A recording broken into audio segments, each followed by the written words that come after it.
Graça e paz, galera! Como é que você está? Tudo bem? É uma grande alegria poder estar com você aqui em mais um Papo Pentecostal. Vai ser um Papo Pentecostal Gamer. Hoje eu quero falar um pouquinho com vocês sobre a história de um dos maiores sucessos do PlayStation 3, The Last of Us. E é muito bacana nós podermos analisar um pouquinho essa história e perceber as pontes que ela faz com o evangelho que nós anunciamos enquanto Igreja do Senhor. Vem comigo!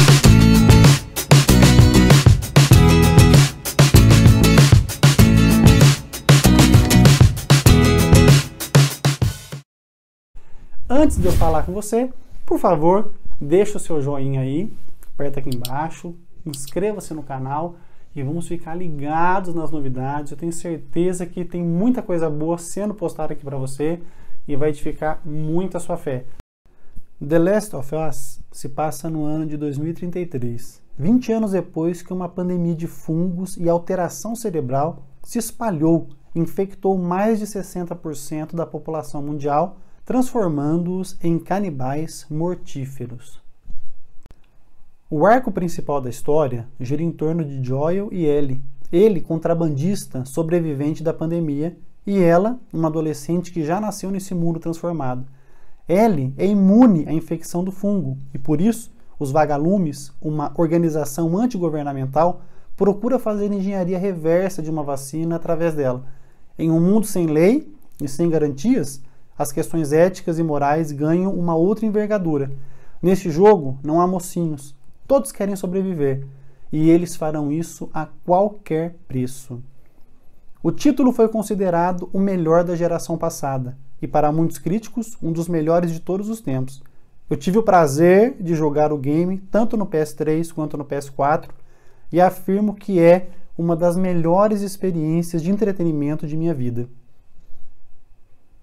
Gente, eu vou dar spoilers. Se você ainda vai jogar o jogo ou se você não curte spoilers, vaza em nome de Jesus Cristo. Um dos pontos principais da história é que como Ellie é imune à infecção do Cordyceps, que é o fungo que contaminou a humanidade, ela se torna a peça-chave para se obter a cura e com isso salvar a humanidade.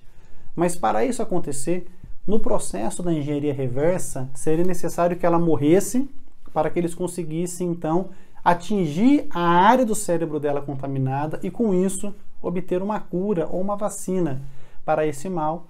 E nós sabemos ao longo da história, nós que jogamos, não é? A gente tem ciência do que acontece.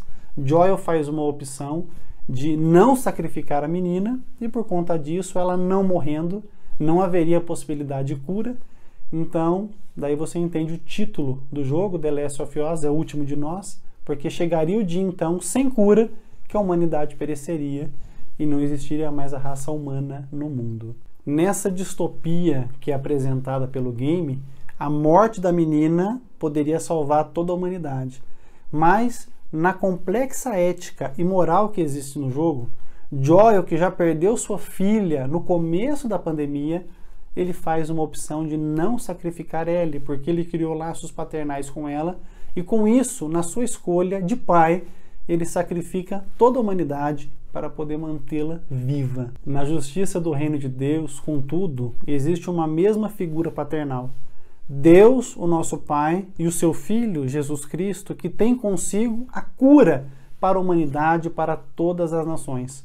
Enquanto em The Last of Us, Joel prefere sacrificar a humanidade, Deus, o nosso Pai, ele faz a escolha contrária e ele escolhe matar o seu filho para que através do seu sangue, eu e você possamos ser curados dos nossos pecados e restaurados para uma vida na presença dele. Joel salvou Ellie, mas Deus não poupou seu filho por amor de seu povo.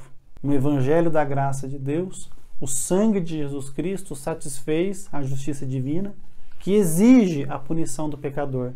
E graças a este sangue maravilhoso que foi derramado em favor do povo de Deus, nós podemos ser perdoados e livres da doença que nos assolava. Os antagonistas do jogo The Last of Us se tornaram zumbis porque eles foram contaminados com um vírus que afetou as suas funções cerebrais e o pecado fez o mesmo conosco, desfigurando a imagem de Deus em nós e nos tornando pessoas sem vida, sem alegria, sem esperança. Mas graças a Deus, Quando Cristo morre e ressuscita, ele nos dá salvação. E ele se torna o The First of Us, o primeiro de uma nova geração, uma nova humanidade, que foi recriada para viver uma vida para a glória de Deus. Conquanto The Last of Us seja um jogão, ele termina sem muita esperança.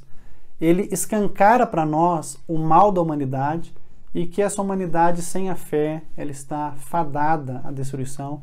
O Evangelho, contudo, ele é cheio de esperança, porque ele nos mostra que Deus triunfará contra todo o mal e que todos aqueles que creem nele para a salvação permanecerão com ele até o fim e por todas as eras futuras. Essa esperança que nós temos deve nos levar a espalhar a cura para o problema do pecado para todas as nações.